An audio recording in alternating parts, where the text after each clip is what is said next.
Je dobré, keď sa ľudia rovnakej profesie či povolania navštevujú. Učitelia, lekári, kňazi, hlavne u kňazov je to veľmi potrebné, ale aj veľmi ťažké. Sú individualitami a veľkými samotármi. Potešil som sa preto, keď ma navštívil spolužiak z ročníka. Pôsobí vo velikánskom meste a takperých 12 hodín len spal. To je sila, aká je tu u teba ticho. Povedal, akoby na ospravedlnenie, lebo cítil výčitky svedomia, že premárnil toľko vzácneho času. Každý workoholik má stále výčitky, že mohol lepšie využiť čas. Tak sme ho šli na druhý deň márniť na termálne kúpalisko v Bešeňovej. Keď sme preliezali ploty, tvárili sme sa ako totálni tupci, čo zablúdili v areáli kúpaliska.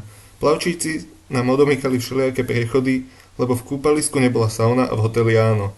A keďže ich vlastní tá istá firma, chceme ísť do sauny. Aj keby sme mali vrátiť lístok a doplatiť si tých 30 korún.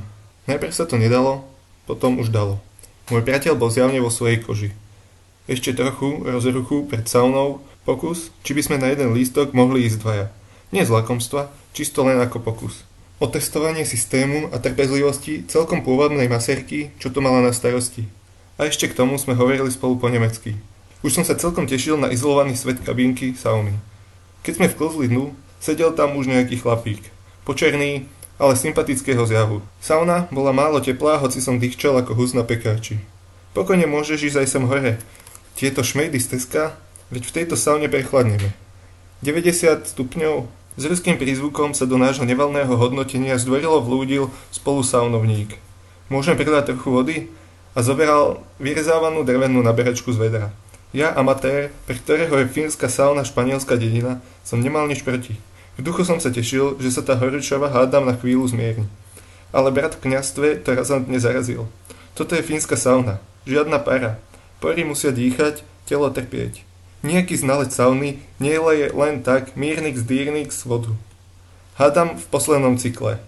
Och, môj ty Bože, to tu dnes ešte raz pôjdeme? Prebleslo mi znojom zaliatou hlavou. Chlapík pokorne položil čerpák späť a previnilo sa usmial. Ale konverzácia mohla začať. Že je pôvodom z Gruzínska, pravoslávny a tá jazva na nohe je z Afganistanu. Mali mi ju odrezať, ale krstný otec bol vojenský vrač a k tomu generál. Tak som to prežil celý. A čo tu robíte na Slovensku? Podnikám. To je pekné. A kde bývate? Tu. Akože tu, v Ružomberku? Nie tu. Mne to tu patrí. Hotely kúpaliská. Srdečne sme sa o mnohom porozprávali. Keď už mal dosť, vľúdne sa s nami rozlúčil a odišiel sa schladiť do studenej vody. To je sila. Všetko mu tam patrilo a on sa nás ešte pýtal, či môže naliať trochu svojej vody na svoju piecku vo svojej saune, vo svojom hoteli v areáli svojho kúpaliska. Kde sú hranice mojej zdvorilosti? Čo vlastne pre nás znamená zdvorilosť? Ako sa dá definovať v našom živote? Každý má na ňu vlastnú mieru. Prehnaná nám ide na nervy, ak chýba, je to arogancia, čo nesmierne odpudzuje. Je tu aj falošná zdvorilosť. Ospravedlnenie sa kata, že vám pri navlekaní slučky na krb zoškravol znamienko na nose. Alebo zdvorilosť vyhýbavá. Myslím si, že nik nevie tak dobre variť ako ty. Úlisne zalichotíme vodkyniam v tábore a vypracujeme boisko. Zdvorilosť z rodu podlých zavých. O, otec biskup. Minule som počúval cez internet z archívu príhovor Johna Fitzgeralda Kennedyho na Arlingtonskom cintoríne, ale oproti vašej kázni to bolo ako počúvať rozprávku o Pinokiovi v mongolštine. No a keď sme už pri tom našom skromnom božom stánku, z toho podporného fondu vravíte, že by bolo na ten medený plech na väžu kostola?